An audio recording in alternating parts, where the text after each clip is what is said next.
সত্য। এই সত্য আসলে কি? কেউ বলবেন যা অসত্য নয় তাই হলো সত্য, কেউ বলবেন সেটা যার ভিত্তিতে আমরা বেঁচে আছি তাই হলো সত্য। কিন্তু সত্য আসলে কি? তার থেকেও বেশি গুরুত্বপূর্ণ হলো এটা বুঝতে পারা যে সত্যের ব্যবহার কিভাবে করা উচিত। যদি আপনার কাছে সত্য থাকে বা আপনি সত্য জেনে থাকেন আর আপনি তার ব্যবহার করেন, সদ্ব্যবহার করেন সংসারের জন্য, তাহলে আপনি এই সমস্ত সংসারের অনেক ঊর্ধ্বে চলে যাবেন। কিন্তু যদি আপনি সত্য জানেন আর তার দুর্ব্যবহার করেন, তাহলে আপনি সমস্ত সংসারের পক্ষে ক্ষতিকারক হয়ে উঠতে পারেন।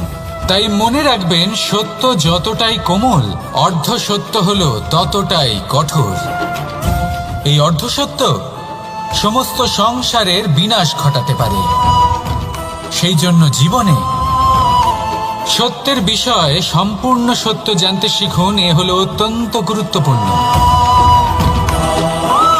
এই সত্য তার নিজস্ব দাবি হলো আপনি সাবধানে থাকুন। তাহলে আসুন আর আমার সাথে ভালোবেসে বলুন, রাধা রাধা। পঞ্চমহাভূত জীবন রচনায় এর অবদান অনস্বীকার্য। এই পঞ্চমহাভূত আসলে কি? জল, বায়ু, অগ্নি, মাটি আর আকাশ। এবার শুধুমাত্র জীবন রচনায় এর অবদান আছে তা নয়, শুধু শরীর রচনাতে এর যোগদান আছে তা নয়, বরং এরা হলো আমাদের জীবনের সবথেকে বড় শিক্ষক। এবার আপনারা সকলে চমকে যাবেন, হয়তো আপনারা এই দৃষ্টিভঙ্গি দিয়ে কখনো দেখেননি। আমি আজ আপনাদের বোঝাবো। এদের মধ্যে সবথেকে বড় তত্ত্ব জল। এ আমাদের কি শেখাচ্ছে? এই জল, এর নামই হলো জল, কিন্তু এ কখনোই আমাদের জ্বালায় না, আমাদের জ্বলনের কারণ হয় না। তাহলে কি করে? আমাদের তৃষ্ণা মেটায়, আমাদের শীতলতা প্রদান করে, জীবন দান করে। এর দ্বারা আমরা কি শিক্ষা লাভ করি? যে আপনার উৎপত্তি যেখান থেকেই হোক না কেন, আপনি যেখানেই জন্মগ্রহণ করুন না কেন, আপনার কর্ম সর্বদা শ্রেষ্ঠ হওয়া উচিত। আপনি জলকে যে কোনো পাত্রে রাখুন না কেন, সে সেই অনুসারেই নিজের আকার ধারণ করে নেয়। এর দ্বারা আমরা কি শিক্ষা পাই? এই শিক্ষাই পাই যে যে কোনো পরিস্থিতিতেই নিজেদের মানিয়ে নিতে হবে, নিজেকে সেরকম করে নিতে হবে। যে দেশেই থাকি না কেন, যে স্থানেই থাকি না কেন, যে পরিস্থিতিতেই থাকি না কেন, যে ব্যক্তির সাথেই থাকি না কেন, আমাদের সুখময় হয়ে জীবন অতিবাহিত করা উচিত। দেখুন, আমাদের কত বড় একটা শিক্ষা দিল এই জল, যা আমরা কোনোদিন দেখতেই পাইনি। নিজেকে জলের মতোই করে তুলুন। সুখের ধারায় স্বাচ্ছন্দ্যে প্রবাহমান হতে থাকবেন আপনি। নিজের আকারকে ভেঙে ফেলুন, নিজের সীমা লঙ্ঘন করুন। আপনি অবশ্যই একদিন মহানুভবতা অনুভব করবেন। তাহলে আসুন আর আমার সাথে ভালোবেসে বলুন, রাধা রাধা। জীবনের পঞ্চমহাভূতের দ্বিতীয় তত্ত্ব হল মাটি, ভূমি, ধরা, যে ধারণ করে, যা আমাদের সকলকে ধারণ করে, ভালো হোক বা মন্দ, নিজের কর্তব্য পালন করে। আর এটাই শিক্ষা আমাদের জন্য। আমাদেরকেও আমাদের সকল কর্তব্য পালন করতে হবে, তা সে আমাদের নিজেদের প্রতি হোক, আমাদের পরিবারের প্রতি হোক, সমাজের প্রতি হোক বা ঈশ্বরের প্রতি। এই শিক্ষা আমাদের মাটি দিয়ে থাকে। এ আমাদের পদতলে পিষ্ট হয়েও তার বদলে আমাদের বনস্পতি প্রদান করে। অগ্রসর হতে পদক্ষেপ নেওয়ার সময় আমরা পা দিয়েই ধরিত্রীকে পিছনে ঠেলি, কিন্তু এই মাটি আমাদের ঘৃণা করে না। সে আমাদের পরবর্তী পদক্ষেপের জন্য অপেক্ষা করে আর স্বাগত জানায়। আর হয়তো সেই জন্যই এই ধরাকে আমরা ধরিত্রী মাতা বলে থাকি। আর তাই এই পদবি, এই সম্মান, এই ভালোবাসা এর আকার বা এর ভারের জন্য একে প্রদান করা হয় না, প্রদান করা হয় এর স্বভাবের কারণে।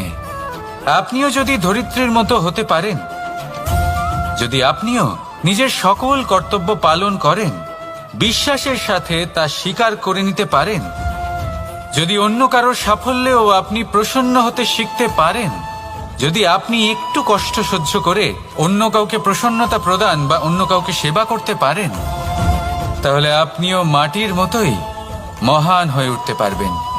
তাহলে আসুন আর আমার সাথে ভালোবেসে বলুন, রাধা রাধা। জীবনের পঞ্চমহাভূতের মধ্যে একটা তত্ত্ব হলো বায়ু। বায়ু যাকে কিনা দেখা যায় না, বরং তাকে কিন্তু আমরা অনুভব করতে পারি। আর একে সব থেকে বেশি অনুভব করতে পারি তখন যখন বায়ু কম থাকে। বায়ু যদি লুপ্ত হয়ে যায়, তাহলে তখনই আমরা বুঝতে পারি যে বায়ু তো নেই, এ তো সমস্যার ব্যাপার। এবার এই বায়ু দ্বারা আমরা কি শিক্ষা পাই? এই বায়ু আমাদের এই শিক্ষা দেয় যে আমাদের কখনোই অহংকার করা উচিত নয়। আমরা সকলেই কখনো না কখনো চাই যে আমাদের শ্রেষ্ঠতা, আমাদের যোগ্যতা, আমাদের মাহাত্ম্য এই সংসার বুঝতে পারুক। আর নিজের মাহাত্ম্য প্রমাণ করার জন্য শক্তি দেখানোর কোনো প্রয়োজন নেই। কারণ যখন কোনো ব্যক্তি, এই সমাজ, এই সংসার আপনাকে নিজের থেকে দূরে করে দেবে, আপনার থেকে দূরে চলে যাবে, তখন আপনার মাহাত্ম্য কি তার আভাস সে নিজে থেকেই অবশ্যই পেয়ে যাবে। আপনার কিছুই করার প্রয়োজন নেই। বায়ুর মতো হয়ে উঠুন। বায়ু যার কিনা কোনো ভার নেই, কিন্তু যখন সময় আসে, যখন সে তুফানের রূপ নেয়, তখন অত্যন্ত বড় বড় বিধ্বংসী কাজ সে করে ফেলে। আর তখন এর শক্তির কোনো তুলনাই হয় না।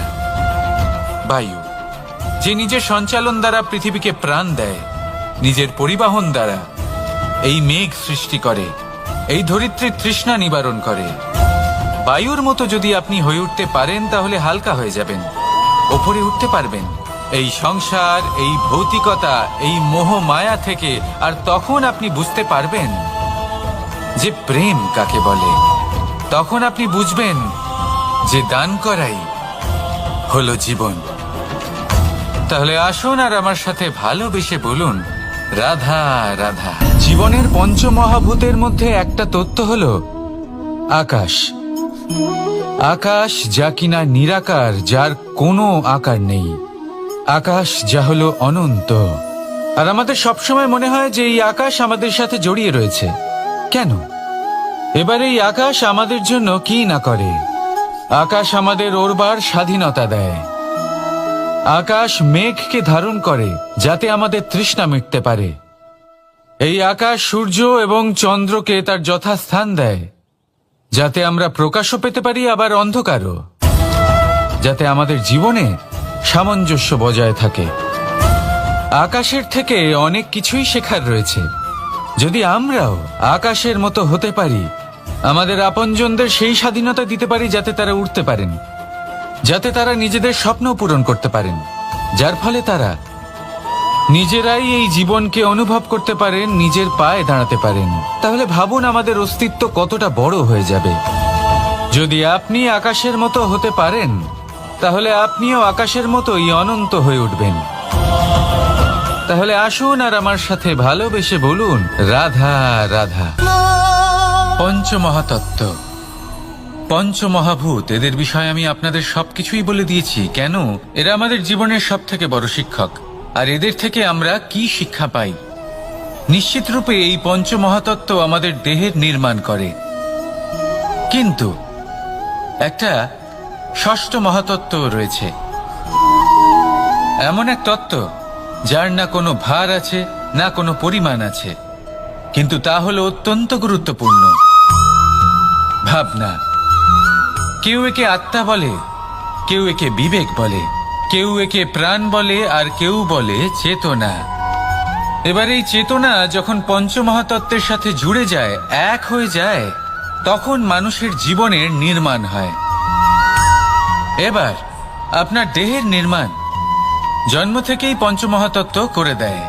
কিন্তু এই ভাবনা, এই চেতনা, একে আপনি নিজেই এগিয়ে নিয়ে যেতে পারেন। একে দিশা দেখাতে হবে, এর বিকাশ আপনাকেই করতে হবে। কিভাবে? তা আপনার ওপর নির্ভর করছে। আপনি এর সদ্ব্যবহারও করতে পারেন, দুর্ব্যবহারও করতে পারেন। এমন এক দিশা দিতে পারেন, এমন সদ্ব্যবহার করতে পারেন যে আপনি নিজেই কোনোদিন ভগবত গীতার জ্ঞান দিলেন। এমন দুর্ব্যবহার করতে পারেন, এমন দিশাও দিতে পারেন যে আপনি হয়তো শকুনের মতোই মহাভারত রচনা করলেন। এই চয়ন আপনারই।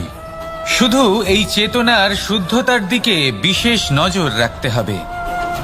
যদি এই চেতনা শুদ্ধ হয়, তাহলে প্রেম থাকবে। আর যদি এই চেতনা অশুদ্ধ হয় তাহলে বিদ্বেষ হবে। আর আমার মতে সুখ এবং শান্তি প্রেমের দ্বারাই লাভ হবে, বিদ্বেষ দ্বারা নয়। তাহলে আসুন আর আমার সাথে ভালোবেসে বলুন, রাধা রাধা। জীবনের পঞ্চ মহাতত্ত্বের মধ্যে পঞ্চম তত্ত্ব অগ্নি। অগ্নি যা জ্বালাতে সাহায্য করে, কিন্তু তা উত্তাপও প্রদান করে।